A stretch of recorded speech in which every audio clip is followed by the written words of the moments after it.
네, 시작하도록 하겠습니다. 사회민주당 국회의원 한창민입니다. 권오울 후보자님, 겹치기 근무 관련해가지고 오전에 동료 의원님들이 사실관계에 대해서 여러 가지 문제 제기를 했습니다. 그것을 다시 반복하지는 않겠습니다. 다만 사실관계보다 해명과 발언에 있어서의 아쉬움이 많이 남습니다. 국민들께서 후보자님의 발언이나 해명에 대해서 어떻게 느끼는지, 그리고 후보자님이 제대로 인식하고 있는지, 이것이 중요합니다. 보훈정책의 책임자이고, 그리고 새 정부 국무위원으로서 국민 신뢰가 무엇보다 중요하기 때문입니다. 한 가지 말씀을 드리겠습니다. 후보자께서 커피 한잔 하는 것도 일이다, 이런 식으로 말씀하신 적이 있습니다. 기억하시죠?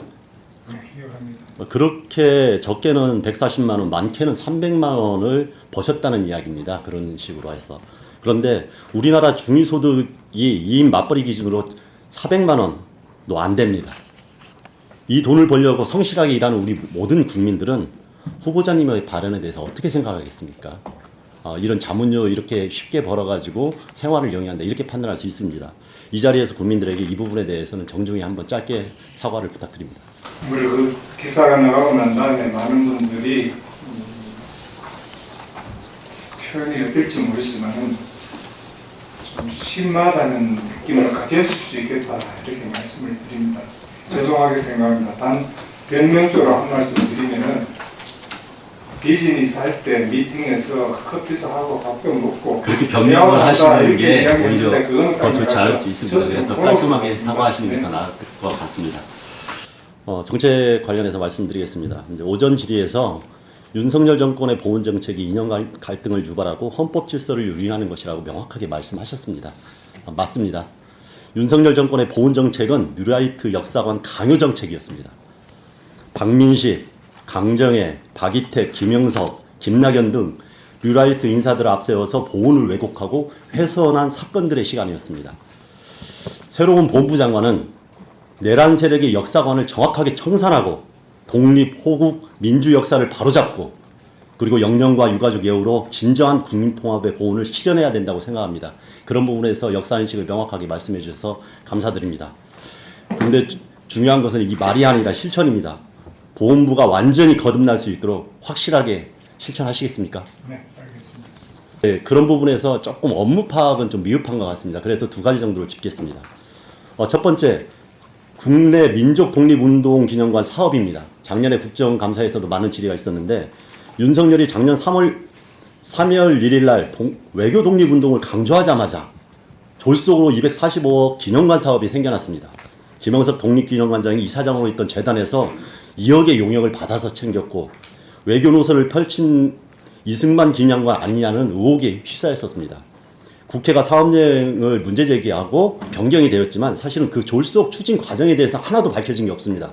이 부분 자체 감사를 통해서라도 명확하게 밝혀야지 다음에 이런 일이 발생하지 않을 것 같습니다. 한번 살펴보시겠습니까? 만약 취임하면 살펴보겠습니다. 네, 두 번째로 윤석열 정부 시기 이승만 건국 대통령 기념사업회가 3년간 8,500만 원, 그리고 자유초년연맹 경북지구가 2023년 1억 5천만 원을 받았습니다. 이승만 기념사업 학생들에게 4.4.5의 개헌으로 탄생한 자유시장 경제체제라는 내용이 담긴 책이 추천되고, 실제로 뉴라이트 건국절 주장을 주입하고 이승만 장기 집권을 비판하는 교과서를 부정하기도 했습니다. 자유총연맹 경북지부는 1억 5천만 원을 받아서 간도 특설대에서 독립군을 때려잡던 백선엽 동상을 기념 건립했습니다. 이렇게 헌법 정신을 위배하는 활동에 국민의 국고가, 그리고 보훈 정신이 깃들어 있는 보훈부에서 지원한다는 게 말이 안 된다고 생각합니다. 이런 거 정확하게 문제를 살피고 제대로 지급될 수 있도록 다시 한번 살펴보겠습니까? 네, 살펴보겠습니다. 네, 꼭 장관이 되시는 두 가지는 꼭 살펴가지고 변화가 있다는 것을 모습을 보여주시기 바랍니다. 마지막으로 하나 더 말씀드리겠습니다. 어제 국립묘지 유골함 물건 사태 보도가 됐습니다. 혹시 관련해서 상황 보고 받으셨습니까? 어제 이야기입니다. 네, 보고 못 받으셨죠? 아직 지금 못 받았습니다. 이게 문제입니다. 공무직 노동자합에서 우리 의원실에도 영천, 산청, 임실, 제주 등 묘지 침수 실태를 제보해 줬습니다. 지난 2022년에 보훈부가 국립묘지묘역 물고임 재발 방지 종합대책을 수립하고 총 76억 원의 예산계획도 발표한 바가 있습니다. 이번에 문제가 된 영천호공원에서는 12억 원, 임실호공원에서 7억을 써서 물고기 문제를 해결했다는 계획도 담겨 있었는데, 이후에 2023년, 2024년 5.18 묘지에서도 침수 피해가 연이어 발생했고 계속 반복되고 있습니다.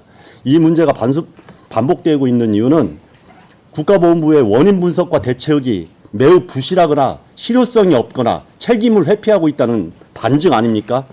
이 현장을 생생하게 지켜본 공무원, 공무직 노동자들이나 유가족들은 기가 막힐 노릇이고 분통을 터뜨리고 상처가 되고 있습니다. 더구나 전문가들 같은 경우는 이미 상당수의 유공자의 유골함이 침수되어 있을 것이라고 추정하고 있는 실정입니다. 대통령께서도 특별한 희생을 하신 분들에게는 특별한 보상이 돼야 된다고 하면서 이 보훈에 대해서 굉장히 강조하셨었는데 근본적인 해결책을 마련해야 될 것입니다. 그리고 후보자님이 장관이 되시면 적극적으로 대통령과 상의해서 전반적인 실태를 조사하고 이러한 문제가 반복되지 않도록 하고 이러한 문제가 반복됐는데도 불구하고 개선하지 않았던 이유에 대해서도 명확하게 규명을 해주시기를 적극적으로 부탁드립니다. 네, 알겠습니다. 현장을 직접 챙겨보겠습니다. 그리고 네. 저희는 대책 마련하겠습니다. 네, 알겠습니다. 네, 수고하셨습니다.